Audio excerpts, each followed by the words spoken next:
¿Qué tal? Mi nombre es Jesús Noé Contreras Mezquititlán. Soy estudiante de la carrera de Ingeniería Mecánica y Diseño Automotriz de la Universidad del Valle de Puebla. Actualmente me encuentro cursando mi sexto semestre de universidad y este es el proyecto de la materia de dinámica de vehículos MotoChopper. Como podrán ver, para poder desarrollar lo que es esta moto, se tuvo que realizar el diseño en el software de diseño CAD SolidWorks. El proceso de diseño fue toda una creación propia, simplemente se desarrolló un plano a mano alzada y a raíz de eso se fue desarrollando todo lo que es la estructura en el diseño 3D mediante este software para posteriormente sacar los planos de diseño y así comenzar el trabajo físico en lo que es el taller de construcción donde se estuvo realizando este proceso.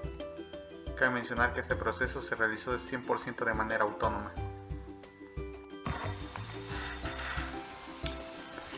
Para realizar el proyecto se adquirió un motor. Este motor es un motor que fue de una moto accidentada y se probó antes que nada para ver que tuviera un funcionamiento correcto. Aquí podemos ver las características técnicas de este motor. El motor es un motor Honda de 125 centímetros cúbicos del modelo Cargo en específico. Es un motor a 4 tiempos con una potencia de 9.7 caballos de fuerza a 8.500 revoluciones por minuto. Una cilindrada, como ya lo había mencionado, de 125 centímetros cúbicos, cilindrada real de 124.1, una transmisión estándar de 5 velocidades y un neutral, enfriado por aire y con una velocidad máxima de 92 km por hora, además de un rendimiento de hasta 32 km por litro. Uno de los puntos más importantes para llevar a cabo lo que fue este proyecto fue aprender a soldar. Aquí, como se puede ver en este clip de video, yo ya estaba soldando lo que es la parte de la placa de protección de la moto, como se pudo apreciar en mi diseño. Aquí estoy utilizando una planta de la marca Infra con soldadura 6013, igual de la marca Infra punta naranja.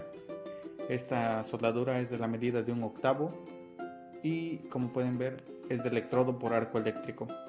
La planta es una planta que funciona con energía alterna y que la convierte en corriente directa para poder tener una mejor soldadura. Y como ven, este era el proceso de soldado en el proyecto.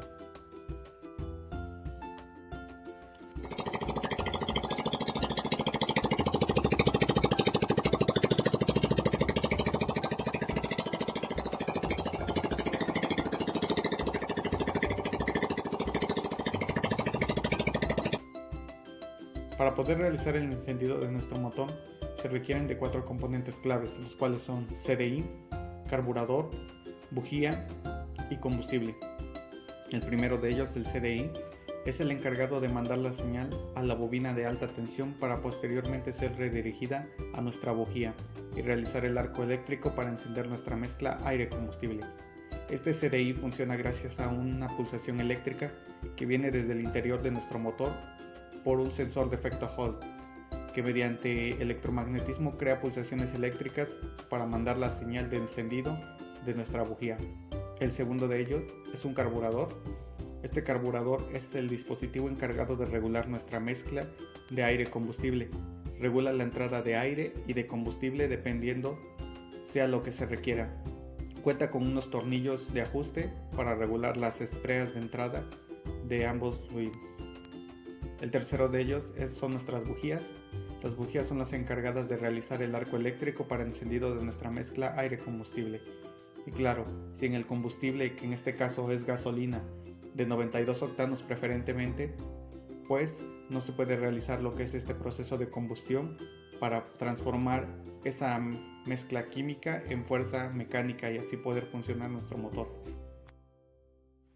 Aquí se puede observar el proceso de soldado del chasis de la parte delantera del tubo central inferior, que va desde lo que es el telescopio de la moto hacia la parte inferior donde va posicionada la placa de protección y también donde va recargado gran peso de la placa del motor. Aquí podemos ver que todo esto se encontraba a una cierta inclinación. En esta imagen podemos apreciar el motor presentado, donde el carburador debe de tener una inclinación casi horizontal respecto a su depósito, con una variación de una tolerancia de 10 grados más menos. Aquí podemos observar ya una imagen de cómo es que quedó conformada la parte delantera de lo que es el chasis de la moto, lo que es el tubo central inferior y superior, y también con la posición del tanque. Solamente demuestra para corroborar que la distancia era la correcta y no tener inconvenientes al momento de colocarlo de manera formal. En este clip de video podemos ver la colocación de las llantas. Dos llantas, una de ellas de la marca City Road, de la parte trasera una llanta 110-90-16 con un peso máximo de 290 kilogramos y una velocidad máxima de 140 km por hora. La llanta delantera, una llanta de la marca Duro con numeración 110-70-18, una llanta con un peso máximo de 180 kilogramos y una velocidad máxima de 140 km por hora igual. Se trataron de buscar lo que eran sus coeficientes de fricción, sin embargo, por no ser unas llantas tan buenas en el mercado, pues no se pudo contar con esta información. Sin embargo, tenemos sus velocidades máximas en caso de tener algún inconveniente. Cuando se tuvo que realizar la parte posterior de la moto, se tuvieron que realizar dos arcos que van de cada lado, y para eso se tuvo que doblar el tubo con un radio de 189 centímetros, lo cual fue un reto, ya que como no se contaba con una rodadora de tubo de ese tamaño, se tuvo que hacer de manera manual, con pequeños dobleces de 2 centímetros cada doblez hasta lograr el radio más o menos deseado. Este fue uno de los principales inconvenientes, pero a raíz de esto ya pudimos colocar lo que fue la llanta trasera y se punteó todo lo que era la estructura del chasis. Para este momento tuvimos un inconveniente con la llanta, ya que no se encontraba alineada, y en nuestro caso pues la alineación es un factor muy importante, ya que de no ser así pues la moto no tendría ninguna clase de estabilidad buena y por ende no cumpliría los principios dinámicos, que es el estudio que nosotros estamos haciendo para comprobar que la estructura funciona de manera eficiente. Finalmente, ya cuando se tenía toda la estructura y las llantas alineadas, pues se procedió a hacer toda la soldadura ya formal para unificar el chasis en una sola estructura. Esta soldadura pues era de vital importancia y se tenía que aplicar de manera correcta, ya que de no ser así, las fuerzas que estarían sometidas a ella pues no las iba a resistir. En el caso serían las fuerzas de amortiguación al momento de pasar por un bache, la fuerza del usuario, la fuerza del motor y la fuerza que actúa de las llantas para repeler la fuerza que uno aplica hacia el suelo. En todo caso, la estructura también ayuda a que la fuerza se distribuya de manera uniforme y no sea solamente un monopunto donde pueda rupturar nuestra estructura. La soldadura que se utilizó fue de la marca APSA, igual la soldadura 6013 de 1/8.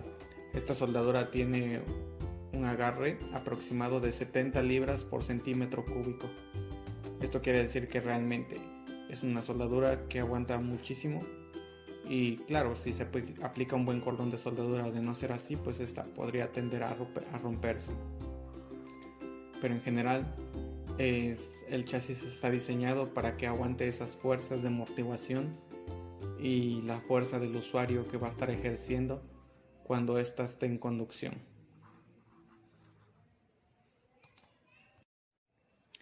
Cuando ya se tenía conformada lo que era la estructura del chasis, pues se colocó la llanta también delantera y se alinearon ambas. En el suelo se marcó una línea de referencia y se centraron las llantas.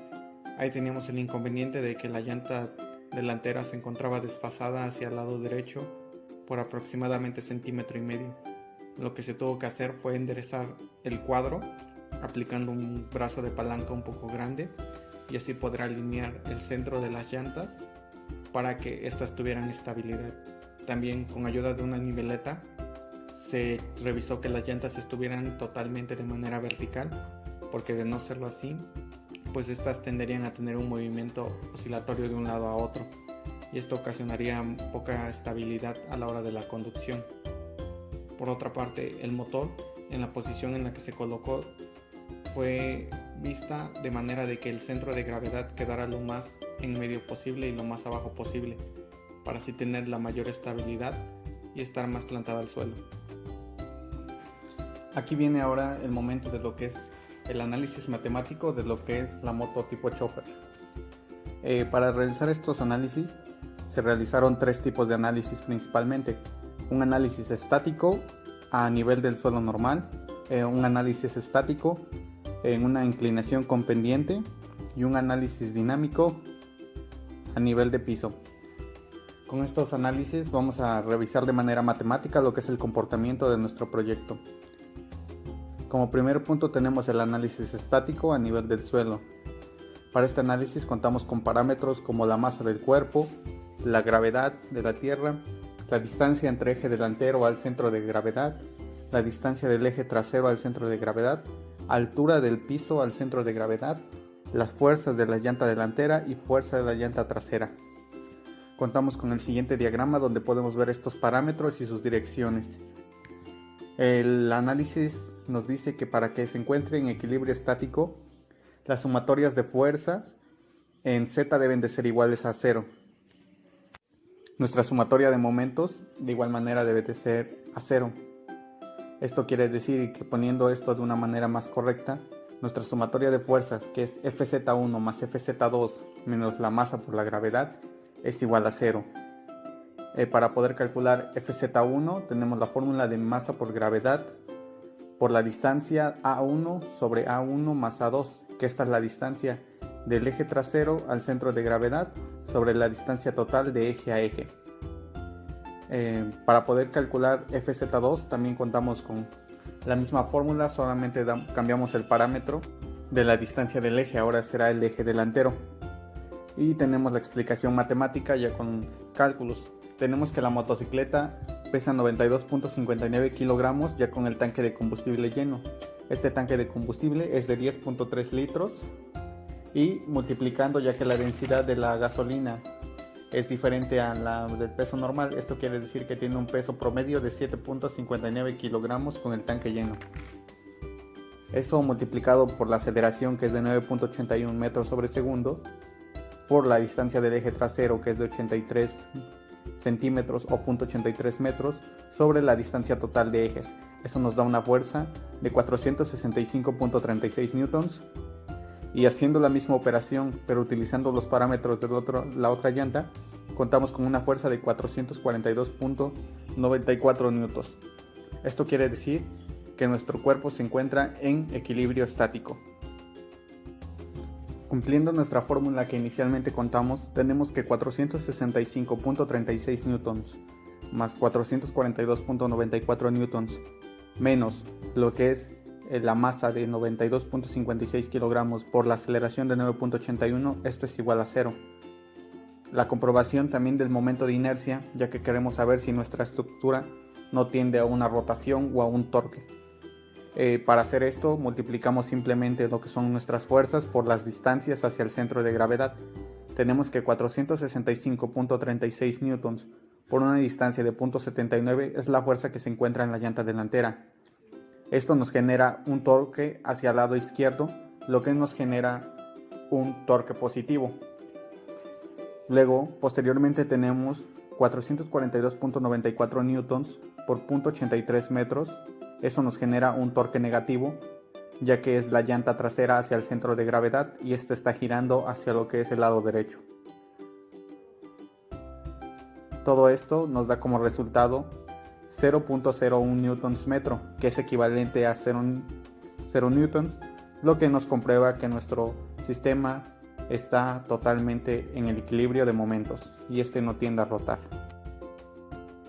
Para nuestro siguiente análisis es el análisis estático sobre una pendiente. Para esto se agregaron otros parámetros como es el ángulo de inclinación de la pendiente, la fuerza de frenado Fz2 y la fuerza que hace que la moto tienda a regresar Fx1. Para esto se planteó también el mismo cuestionamiento y lo que debe de cumplir, que la sumatoria de fuerzas en X debe de ser igual a 0, la sumatoria de fuerzas en Z debe de ser igual a 0 y finalmente igual sumatoria de momentos igual a 0. Para esto contamos con las fórmulas que Fx es igual a menos Fx1 más Fx2 menos la masa por la gravedad por el seno del ángulo. Todo esto es igual a 0.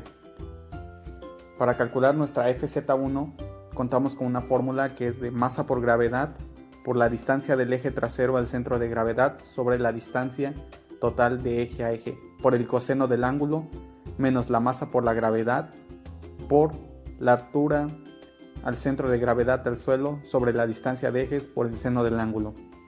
Lo mismo tenemos para calcular Fz2, es la misma fórmula, solamente cambiamos parámetros en la distancia de ejes.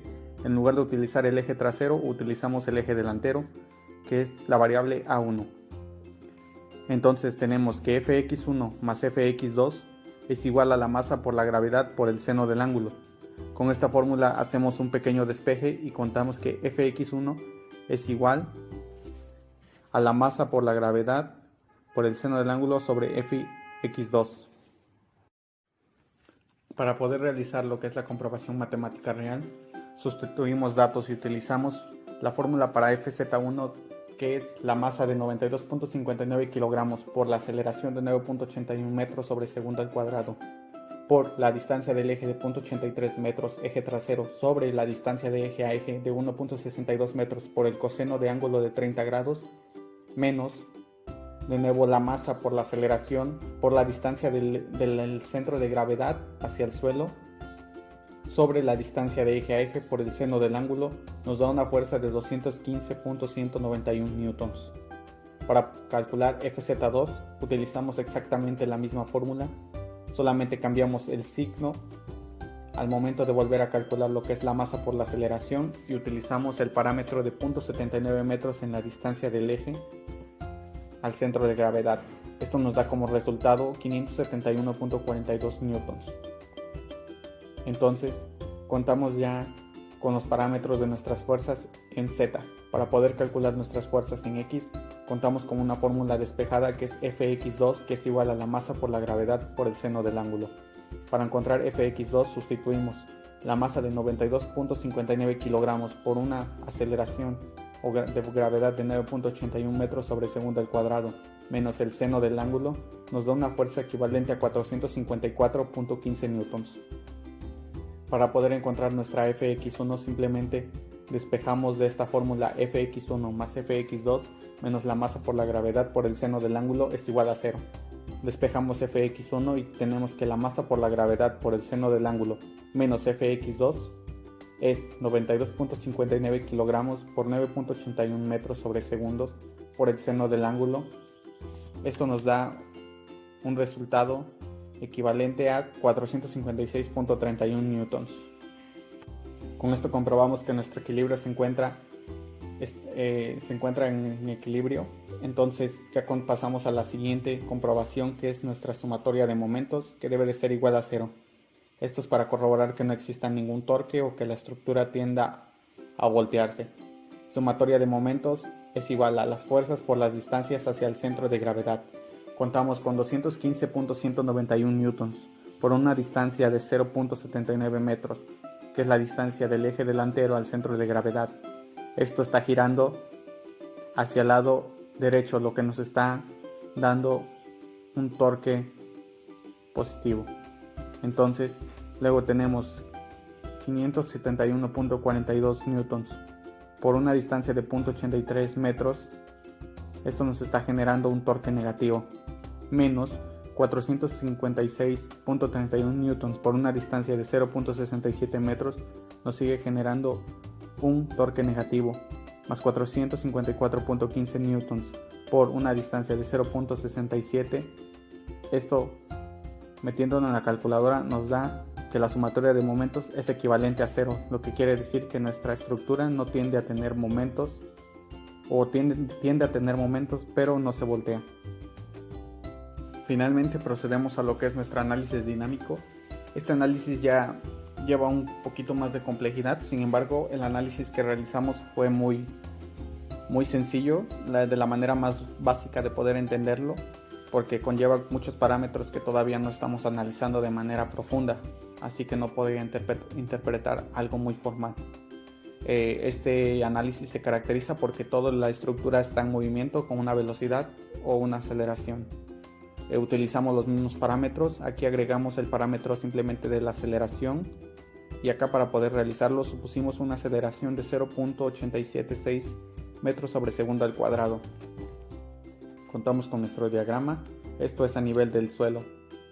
Entonces tenemos que la sumatoria de fuerzas en X es igual a la masa por la aceleración, nuestra sumatoria de fuerzas en Z debe de ser igual a 0 y nuestra sumatoria de momentos en Y debe de ser igual a 0. Acá contamos que los coeficientes de fricción de asfalto y caucho debe de ser el mismo para ambas llantas. Y contamos con que FZ1 más FZ2 menos la masa por la gravedad debe de ser igual a 0. Entonces para encontrar nuestra fuerza FZ1 contamos que la masa por la gravedad por la distancia del eje trasero sobre la distancia de ejes menos la masa por la gravedad por la altura del suelo hacia el centro de gravedad sobre la distancia de ejes por la aceleración sobre la gravedad nos va a dar como resultado FZ1.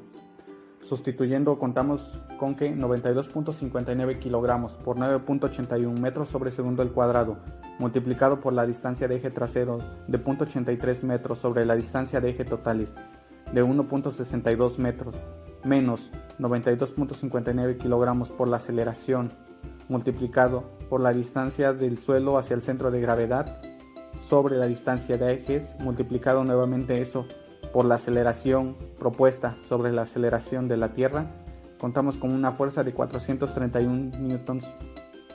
Entonces realizamos el mismo procedimiento para FZ2, solamente se cambia parámetros como la distancia de ejes y contamos con una fuerza de 476.48 newtons. Se realiza también lo que es la sumatoria de momentos, para corroborar que no exista un torque. Y contamos que se crea un momento negativo entre la fuerza 431.82 newtons multiplicado por la distancia de eje de 0.79 metros hacia el centro de gravedad, un torque negativo de 476.48 newtons por la distancia de 0.83 metros del eje trasero. También contamos con un torque negativo de 92.59 kilogramos por una distancia multiplicada por 0.67 metros, lo que nos genera un torque de manera negativa. Esta sumatoria nos da igual a 0, lo que quiere decir que nuestro sistema en movimiento no tiende a rotar o a voltearse.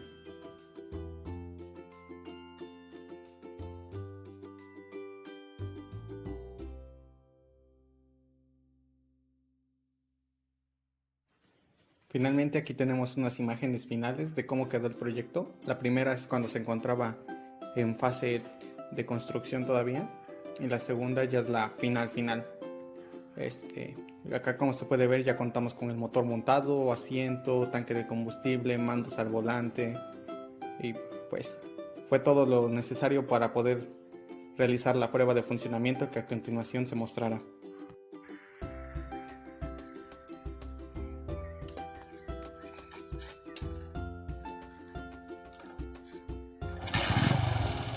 Ferruccio.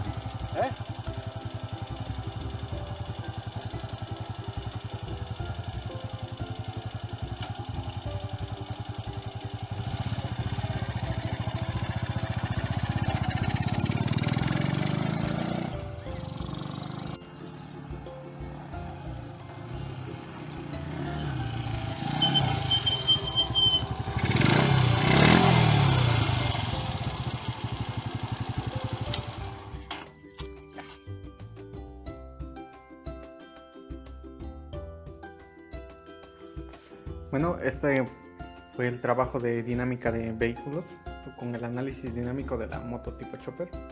Aquí se encuentra nuestra bibliografía. Cualquier referencia que llegaran a consultar, pues aquí fue donde lo tomé. Todos los análisis y los fundamentos están basados en esta bibliografía. Agradecimientos al profesor que estuvo siempre al pendiente de los avances y que cualquier duda que teníamos pues la pudo resolver. Muchas gracias.